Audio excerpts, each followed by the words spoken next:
The day I never forget. I never forget this day, man. My mother had surgery. She had surgery on her knee. She was out of commission. She was out of commission for maybe like 2 or 3 months. She was out of commission, and she you know, she didn't have any way to pay the bills. She rounded up all my uncles. They were in the house one day. You know, they were actually in the back room, and I was kind of like peeping around the corner. She sat down, like, you know, with his knee brace on the knee, and, you know, she asked my uncle, like, with tears in her eyes, and she asked my uncle and my stepfather, and was just like, you know, I'm running low on money, you know what I'm saying? I'm in jeopardy. Like, it's a chance that I may lose my home, I may lose my house. In that moment, changed my whole entire life. It changed who I was. It changed who I was doing it for. Everything about that moment and that time of my life changed. And literally 2 months after that, God answered my prayers. I'm thankful for Cali, man. I'm thankful for, you know, God placed him in my path, man, to be able to, you know, not only grow with him, but work with him and become not only a friend, but a business partner. I learned a lot from him, man. I learned a lot from him. And still to this day, I'm continuing to learn. You know, there's a lot of devils, there's a lot of enemies. You know, when you do have success, you know what I'm saying, there's a lot of people who want you to fail. You know, there's a lot of people who don't want you to be in these type of positions, to be able to provide for your family. I was always doubting, doing anything, but I believed in my heart that I could be something huge, that I know that I could be something big in this music industry. And it's one thing that I would always tell all my homies, or a friend of mine, that I just felt like I had the biggest dream on the block. You know, my grandmother would say, take care of your mama, take care of mama, take care of one another, take care of one another. My girl, she was due to have twins. They ended up coming a little early. They were intensive care. They were something they called NICU in the Carolinas, and I would go visit them whenever I could. Go visit them. One of my daughters would came out there with like 3 pounds.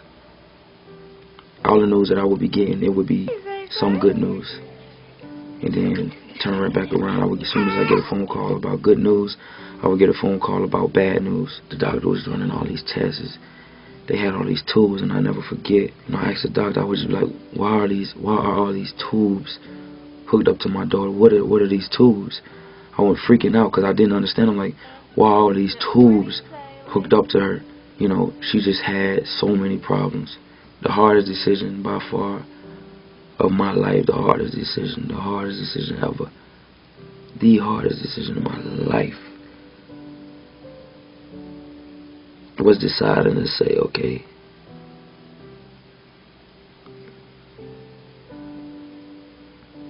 so Mr. McAllister,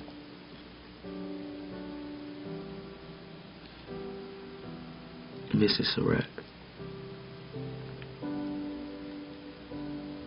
how do you tell a father or a mother or whatever that you have to take their child off of life support?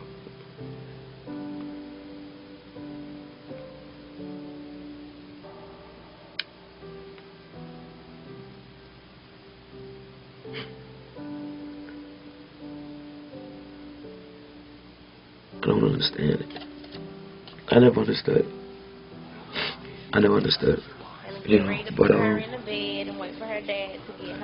God does everything for a reason.